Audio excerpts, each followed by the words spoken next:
Hey guys, and hey Michael. So I'm gonna plan on releasing this video of me showing some feedback for Michael's work. He's a part of my Patreon group. I think Michera. Sorry if I got that wrong, but I probably did. Michera or something like that. But yeah, you've asked me if what I think and what I can do to get some feedback and to improve this design, even based on the reference you've given me. So I do want to go over and just show some notes of some things. They're not like a done deal. You can do this or can't do that. I'm slightly biased because I have an outlook that I've made my designs look in this similar way. So I mean, I tend to look at them as simplistic ways to make details. So things like this, I guess I always attack the kind of little ventilation thing. It's a very predictable one, right? You see it everywhere, and it's practical, it's logical, and there's nothing wrong with it. But for design, since you're doing design, you want to make something new, you want to be new, you have to think new, right? So really, this isn't new, this has been done. The whole point of being a designer is to be new. And so this is probably why I'm a little bit against doing kit bashing, and I'm not completely against it, but I'm a little bit against it because it's not new. It's been done. It's all done, and it just reproduces the same result within the kit bash. It's good for ideas as long as you change it to a certain extent. I don't have anything against it, but people just take it too far. So I think with this, say if we went over it and we got rid of it and you just clean it up. I mean, there's 100 different ways you can do a vent. Let me just... So, I mean, you could come in and then do like a sideways vent. You can press 1 to repeat that action. You can just play with what you're doing here, and you can invent a different type of vent. You know, you can come in and just play with it a bit, and you can make a different vent for that mouth area, and it'd probably be a little bit more appealing. So say if you want to, as it's always hard to work and talk at the same time, I'll try my best. So really, I'll attack this little part and I'll show an example of, say, I'll get your reference up. So this is the reference that you've sent me, and looking at it, it's kind of like a sleek look. There's some people I've seen before, so I kind of understand the style you're going towards. And so I'll try and go towards that, but a little bit different. I think I kind of like this. It's kind of a little nice, appealing shapes there. This one's also a good one for that's I don't know pretty well. A lot of them are good ones, really. So I'll really try to perhaps look at the whole design, but a good thing to do is, so let's say that we'll just keep this little example on hold for a sec, and we'll merge everything together. So merge the visible together. I've previously gone in and done a bunch of subtools to previously prep the file for working. So I'll split the hidden for that. So I know this is not, I have no idea what's happening here, but must be some polygroups, but I'll have this separate. And so you probably want maybe just a little touch more of some detailing, or just even like a placeholder, and maybe we can come in and just add a little bit of something here, and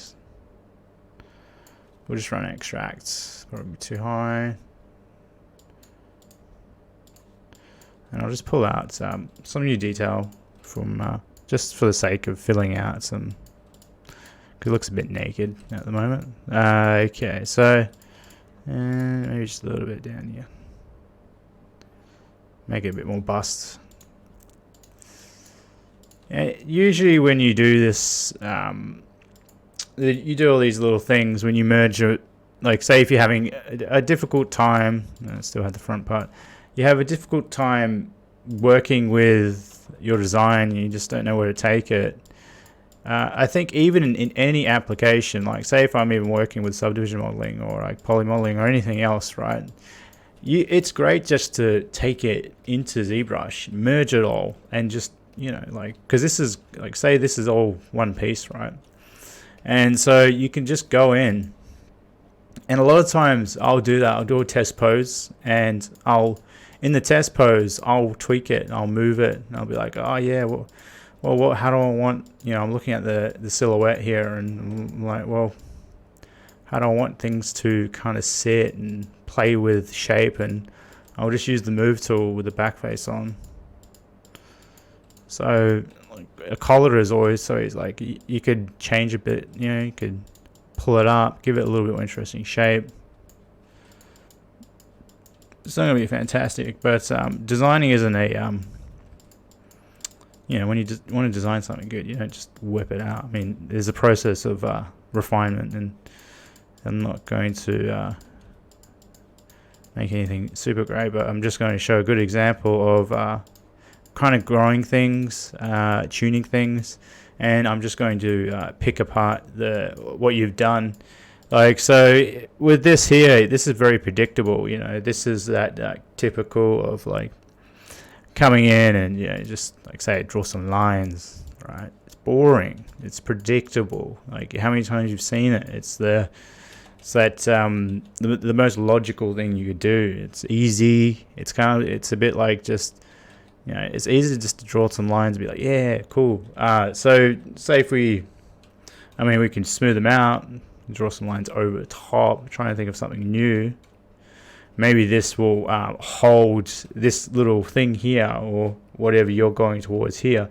This could be like a little plate that fastens all this together. It could be you could make, the more I look at it, this could be a clip to hold the whole neck piece, because you got to think about the logic of, okay, you know, how the hell is someone going to get in this design? How are they going to put it on and off? You don't have to be like literally perfect with it, but you really have to think about maybe just the looseness of how would someone remove it? Maybe this can be like a clip that will like click in like that, and once this separates, the neck piece can maybe pull apart, and that's something you have to sit and work at. I'll just go through and explain. I'm not sure if I might speed up the video, because I'm not very good at working and talking. I'm not a very creative person at working, so I can't do two things at once, and I don't think human beings can do two things at once very well. So I will go through and explain a little bit more. I want to nitpick, and then I will speed up the video for the sake of you guys watching it, and and I'll do a voiceover on that. So this also is very predictable. I've also want to make a note. So I've taken the glass off, because with ZBrush, if you could see through the glass as you're working on the design, it would be fine. But you cannot see through the glass working on the design. So with a helmet or something like this where it's see-through, you're gonna know that you're gonna see the eyes and the face and all this stuff through a transparency material when you apply it to your model and render it. So this is going to be understood that you might see that, and even if it's not understood that you might see that, it's probably good to maybe have that option available while you're working, because it will change the outlook of how you perceive your design and how aesthetic you might make it. It will change it just slightly, that the fact that you know there's a face under there. So I would always kind of just have it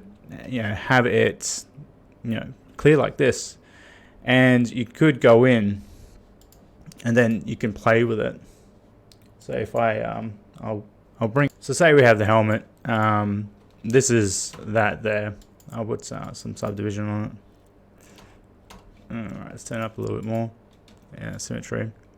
So like now you've got it here, and I always like to maybe add just like slight little like details on top of masks, and you can add faces to that, right? You can just add just a slight little thing, and it just makes it cooler. It just makes something cooler. It really does, and you can just play with it like that.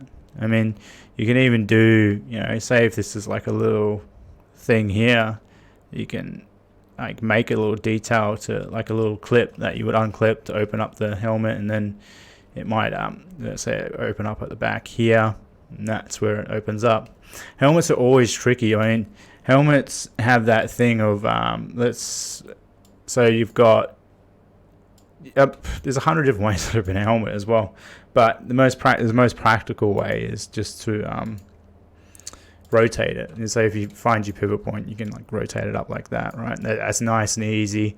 But sometimes it doesn't look cool, and clients are like, I want it to look cool. It doesn't look cool. It looks boring. And so you have to be like, well, I want it to slide up, and then you have it goes and it slides up, and you're like, it hits the face, and then you need to figure out like a big mechanism, and it totally changes the whole design.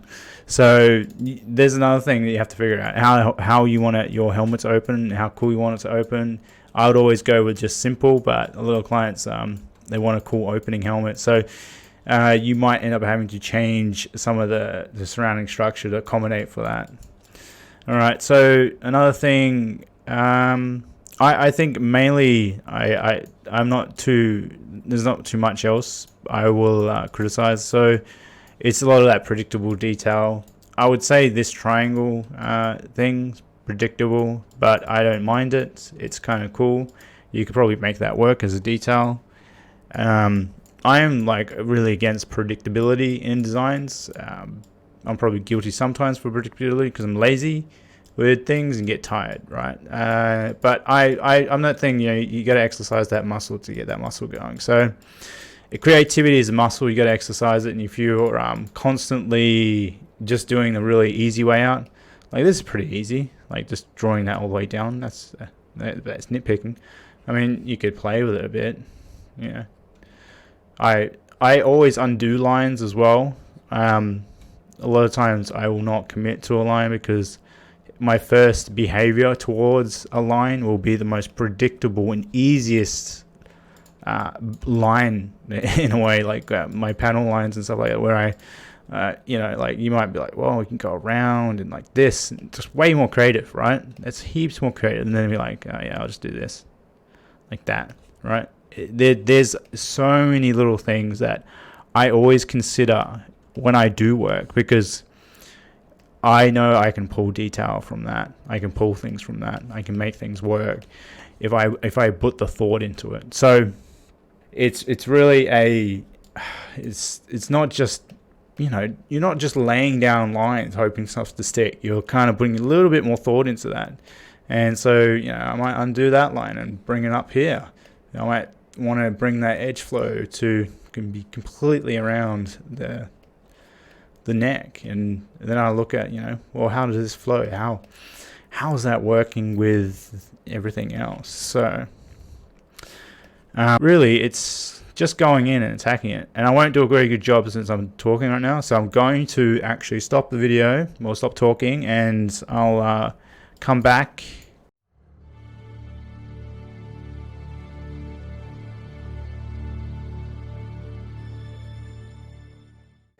So I just wanted to sum up what I have done, what I was thinking, and yeah, it wasn't too much to do all this stuff. I didn't want to spend too much time on it, and just kind of to really show the, kind of what I've done. I've tried my best to take certain forms and keep them the same. I'm not going over them too much. It's always hard to work on someone else's work. It's completely different thing. You're trying to preserve what they have. I have a very my workflow is pretty destructive in terms of concepting. If something doesn't work, I'm willing to change a big chunk of it because it's in the concepting stage. But since it's someone else's work, I'm not going to change it. I'm trying to keep it just the same and just build upon it. But when you're ever in that position, you should probably just change it. You're in this stage, and it's really quick to do changes. The more past, you work past the stage, and you're working in really a clean stage, it will take a lot longer to do those changes. You don't want to do them then. You really want to do all those changes here. I feel like if you want to trash stuff, just trash it. You can merge it. You merge the visible all together. and you can just go in. I've lost my brushes here. So you can go in and just tune it. Like, you could even just tune the whole damn thing if you want, and change everything about it, and drag it down. You can do anything to it. You really can. You can bulk it up. This is where I would remerge things, change it, just trash it, because a lot of times you're kind of, it's almost like we work in this. The human condition is to control things, right? So we are constantly tightening up as we work on a design, and in that sense, you kind of want to like be able to break that habit of doing that. And so, like, if I'm working on something, I'll just like completely just trash something, try and see what sticks, smooth it out. Like, if I feel like the design is suffering, and I just look at it and I feel like I'm suffering from looking at it, because there's a weird form of suffering when a design doesn't work. You've got this kind of tension, and you're just like, oh, what the hell am I going to do to solve it? And yeah, just trash the fucking thing. Just really go to town, because if it doesn't work, you're going to sit there and you're going to commit to really trying it. It's not like it's all up to you. It's your design. You really got to try and change it, and bring some sort of thing into it to start enjoying it. I think that's the way to do it. And you can see how some lines start to evolve. You get better line work, things that flow once you merge everything back together. You're reassessing things as a whole concept. You're not being in particular. You're working all these things, and you get really attached to it, and you can't see what you actually need to do when you're working with all these individual subtools, you're actually in a different mindset. And that is really a hard thing to do, is to obtain a mindset and stick with it, and then make sure you're not like falling on old habits, because everything is a mindset. It's all a game within your head. And you're trying to battle that game every day. You wake up and you're looking at designs and doing designs. How I'm going to be new, how I'm going to be fresh. That's a game you play. And so this is a really good technique that I use. And just go ahead and go over things. And I mean, this is what I did without trashing things, and then going in and doing another pass, and just being really loose, and not really having too much consideration for what's there. So yeah, that's the before and after. Hope you guys got something out of it. And I'll try my best to do these little things for people, and give feedback when I can, and hopefully that helps you guys. And if anyone's interested, this is for my Patreon members, and I provide feedback for them, and just how they can improve their work, the before and after of that. And it helps you guys realize just some things that you're doing wrong, and some mindset things. And I hope you guys enjoyed that.